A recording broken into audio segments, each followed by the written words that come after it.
Backyard. Backyard. Backyard. Backyard. Well, hello again. I'm Mike with J&L Nutrition from the backyard here in Perham. These are a couple of our compadres from Dairyland Seed that we work with from time to time and call with questions that we may have of them. Would you like to introduce yourself, fellas? Sure. My name is Chad Stoutinger. I'm the forage product manager with Dairyland Seed. I'm Ryan Mueller. I'm our corn specialist. Why don't you tell the folks watching here today on TV3 a little bit about what you do? That's a good question, I know. Well, I can start. Okay. My job is really to connect sales, research, marketing, and production within Dairyland Seed. So to be able to combine all those, to have a voice in all those, tie it all together to make sure we're growing the right products, help train people to put the products in the right situations, and making sure we have enough supply. And how long have you been with Dairyland, Ryan? Over 20 years now. So he might look young, but he's been around a long time. Now my friend here, Chad, he's retired before, but we brought him out of retirement, so he'll tell you a little bit about what he does with forage. Yeah, so as forage product manager, kind of like Ryan on the corn side, I just work with livestock producers in our forage lineup. So I work with the plant breeders on the alfalfa side of the business and connect those with the salespeople, studying products and deciding which products will fit our lineup and bring them forward to the marketplace to try to benefit the farmer.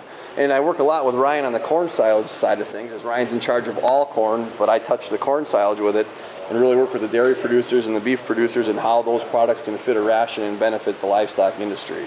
So it's a really fun job. I have a dairy background, so I'm really doing what I love. Yeah, Chad's family has a couple of dairies in Wisconsin, so he brings a real hands-on, practical approach, which to this industry is kind of unique anymore. Mm-hmm. What do you see in the crops look like across the big area? Is it 11 states you travel when you're putting on meetings? What are you seeing out there this year? Yeah. Well, yeah, like Mike mentioned, I cover 11 states across the Midwest, and there's a lot of everything out there this year. Everything from really high yields, corn that looks absolutely amazing, all the way to, last week I was down in southern Illinois, Kentucky, Tennessee, and there's some tough areas out there. A lot of nitrogen loss, a lot of ponding.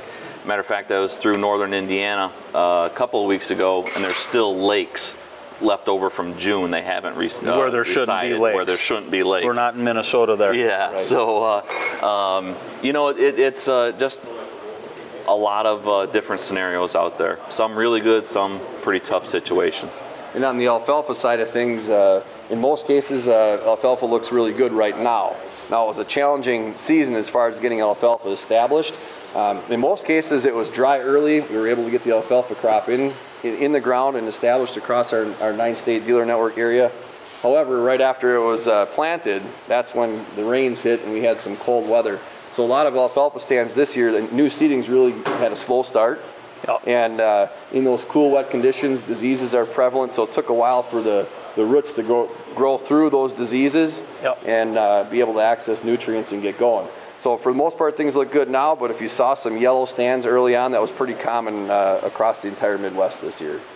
Yeah. For those of you who aren't in agriculture and farming watching this, these are two of the people, and there's other folks like them in the industry that help develop and get those crops you see driving down Highway 10 and out in the country and up Highway 34. They're integral part a part of the seed business. So what else do you have? What's exciting and new coming down the pipe with Dairyland? Well, I can talk to I spent the first 15 years of my career as a plant breeder, so I still like to stay in tune with the pipeline. So when you talk about genetics and what's new, that's where I start, because that's what gets me fired up. But being able to see, walk plots, go watch the research trials, get out and look at all these new genetics that are coming, just some real neat hybrids about ready to hit the market. Now, on the alfalfa side of the business, I love working for Dairyland because we have a technology called hybrid alfalfa technology, MS Sunstra hybrid alfalfa. And what we're really trying to do is improve yields. It's a true yield gain technology, maintain quality but improve yields. We have to be able to produce more per acre in all crops, really, if we're going to keep feeding this world. And that's what we get to do every day. So I'm excited about that. We have some new alfalfa lines. We're looking at new parents every day. looking at some new quality traits that are going to be pretty important in the future. So all in all, we have some good things coming down the pipeline. Yeah. So these are a few of the people we have that back us up in our seed business, and there's more that come with them, but they came up to Minnesota today. We had a plot day here out between Perham and Mills. And we just want to thank them and thank you for watching, and thank all of our patrons who buy seed from us. This is the support team. Hey, come to the backyard. If you got any questions, feel free to give us a call. Thank you. Yard. Yard. Yard. Yard.